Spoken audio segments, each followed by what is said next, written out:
side? Okay, we have the hypertension patient. His name is Riddick. Background, he is a 56-year-old African-American male. He owns his own business, which is Children Now Manage. He's active with his friends in the community, and he enjoys playing golf in his free time. He is 5'3" and 150 pounds, giving him a BMI of 27. His blood pressure at this appointment was 139/89, pulse rate 70, his respiration was 17 per minute, and the patient was diagnosed with pre-hypertension last month. He was instructed to quit smoking. He stated he has not had a cigarette in 5 days and is currently using smoking cessation aids, and we have him as an ASA class 2. Oh. Did you press that? Yeah, I'm moving it over here.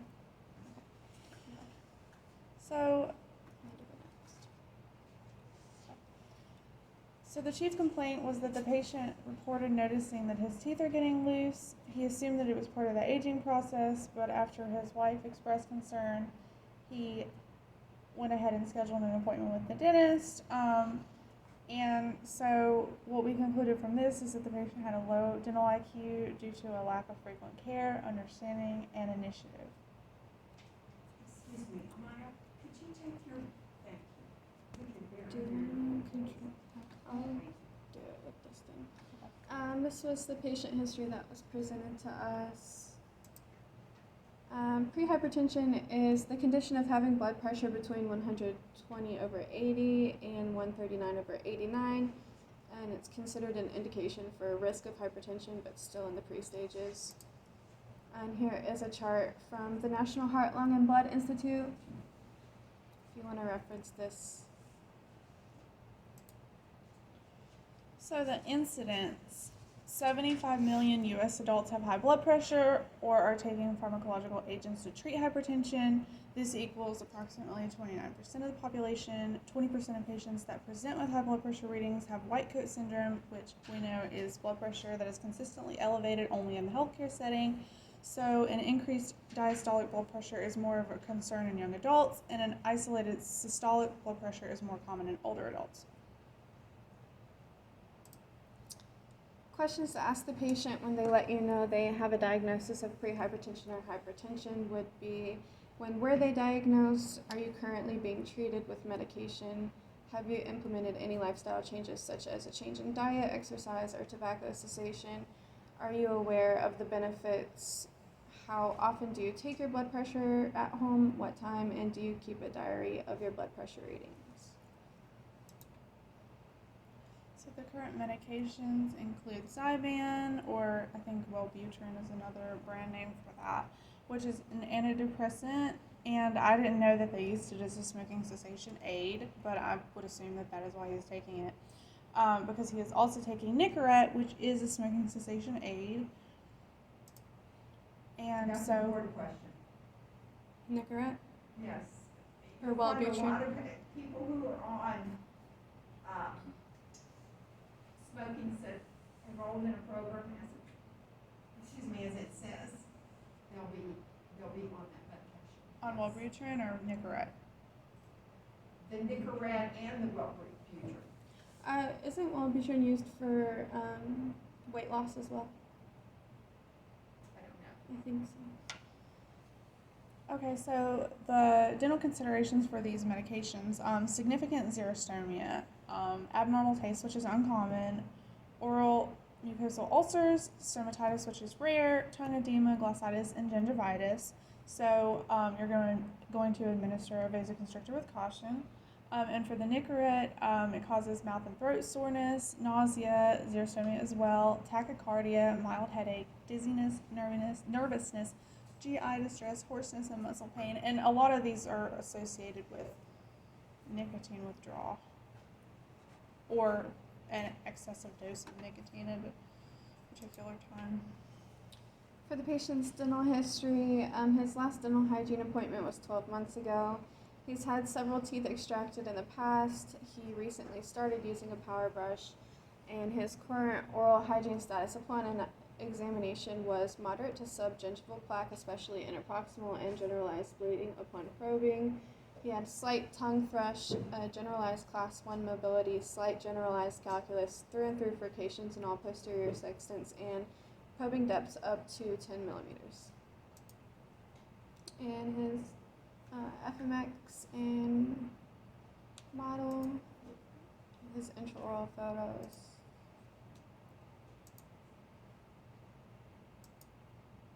And his carrier chart. So the factors of concern for this patient, we'll start with you can't hear me. We'll start with the oral biofilm removal and calculus, malocclusion, class 1 mobility is present, bleeding or probing is present, attachment loss is present, tongue thrust, and possible xerostomia with blunted papilla and missing teeth. He also has various restorations, including amalgams. Systemic condition, prehypertension, potential side effects with pharmacological agents. Communication between the physician and oral health specialist needs to be established. So capability, he has good functional ability, review OHI and confirm understanding, so we put him as an ADL level 0 because he does not seem to have any difficulty performing home care by himself. He just needs to be taught the correct way to use the power brush. And autonomy, the patient appears to have good decision-making ability, but the patient does not appear to significantly prioritize oral health. However, he respects the opinions of medical professionals and takes their advice because he implemented tobacco cessation counseling. The patient may not be facing a financial hardship, but he may not have private dental insurance, and we base this off of the fact that he owns his own business and that his wife was the one that scheduled the appointment for him. And the ADL was a type of 1. You want to say it was 1? It's a 0 to 1, right? I'm pretty sure it's 1. Okay. The significance and complications of the dental management for hypertensive patient. These patients are at a greater risk for a medical emergency related to cardiovascular disease, and a potential emergency should be anticipated. The dental significance is aimed at preventing a hypertensive crisis and encouraging a healthy lifestyle. Many antihypertensive medications have oral manifestations that must be carefully noted and discussed with the patient. Nutritional counseling and tobacco cessation counseling should be continued. Elective treatment should be deferred if the blood pressure is greater than or equal to 180/110 at the time of the appointment. Routine dental care delivered to a patient with severe uncontrolled hypertension could result in angina, myocardial infarction, or a stroke. Stress and anxiety related to the dental visit may also cause an increase in blood pressure, leading to the things we listed above here. And in patients taking non-selective beta blockers, excessive use of vasoconstrictors can potentially cause an acute elevation in blood pressure, and some antihypertensive medications can cause oral lesions as well as postural hypertension. So for prevention, we're going to monitor the blood pressure randomly throughout the appointment, avoid rapid position changes to prevent the orthostatic hypotension, anticipate excessive bleeding, although this is unlikely to occur, avoid erythromycin and clarithromycin with calcium channel blockers because this combination can cause an exacerbation of hypertension, limit epinephrine to the cardiac dose, which is 0.04, take measures to reduce stress and anxiety, and avoid long-term use of NSAIDs.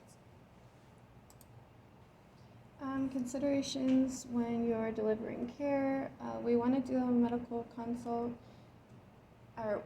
It's not warranted. Consultation with the patient's physician is not warranted. The physician may be contacted regarding the extent of xerostomia present related to the medications prescribed. Collaboration with the physician will allow him or her to consider if the benefits of the medication outweigh the risk associated with the teeth. Behavioral and psychological considerations. Agitation and irritability may be present with tobacco withdrawal.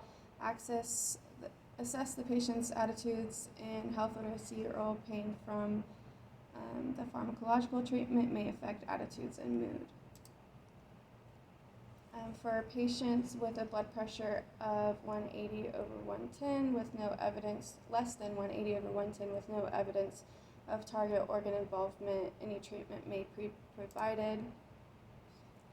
So the diagnosis includes an ASA2 and an extreme combra based on the oral implications of his pharmacological treatment, calculus class 2, ADA case type 4, severe periodontitis, and the AAP stage and grade would be a stage 3 grade C. It seems like there's more rapid progression occurring in quad 1. So the patient presents with generalized severe periodontitis with rapid progression in quad 1. Probing depths of up to 10 millimeters were present at the reeval. Generalized class 1 mobility is present. Slight tongue thrush is present. Combra is extreme due to the side effects of the medication. Generalized slight calculus deposits are present and biofilm removal is poor. So we're going to plan for an 0150 and scaling and route planning per quadrant. We're going to do quads 1 and 4, and then at the next appointment we're going to complete quads 2 and 3, and then 6 weeks later we're going to perform a 4-3-8-1. We're going to do a reeval at the 6-week appointment, and it could be necessary to deliver localized antimicrobial agents. If the deeper pockets don't improve, we'll do a varnish at that time, and we do want to put him on a 3-month recall schedule. Modifications upon diagnosis of the patient. We want to oral hygiene instruct him to use the modified base method and continue using his power brush. Possible use of wax floss proxy brushes and a tongue scraper after his thrush has cleared up to help keep that area clean as well. Per Canberra recommendations, we want to do fluoride varnish every 3 months until his risk is reduced, as well as the bite wings every 6 months.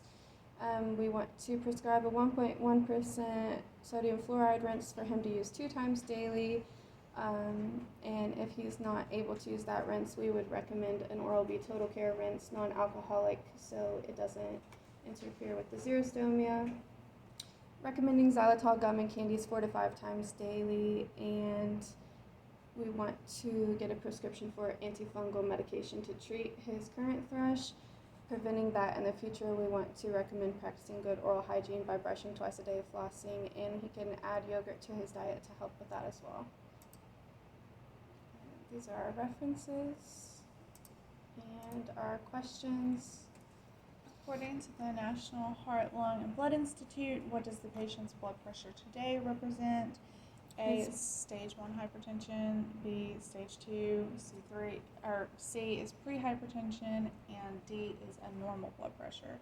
And so his blood pressure was 139/89. So the answer to that is C, and that's on the next slide.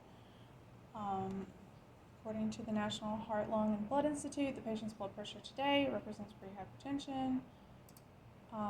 So what is the pharmacological category of a patient's medication? Is it an SSRI, an NDRI, a CCB, or an ACE inhibitor? And the answer is B, a NDRI. Question 3, what is the space called between number 8 and 9? Is that a gap tooth, a version of frenum, or a diastema? As a diastema. And then question 4, which of the following is not a side effect of nicotine? Polyacrylic, so Nicorette gum, xerostomia, tachycardia, candidiasis, or nervousness, and the answer would be C. Candidiasis is not listed as a side effect of Nicorette gum. And the last question is, what is the patient's ADL score? And this is a typo. It's supposed to be 1, and he is 1 because he's able to perform all basic tasks without assistance. Is it? Okay. And how to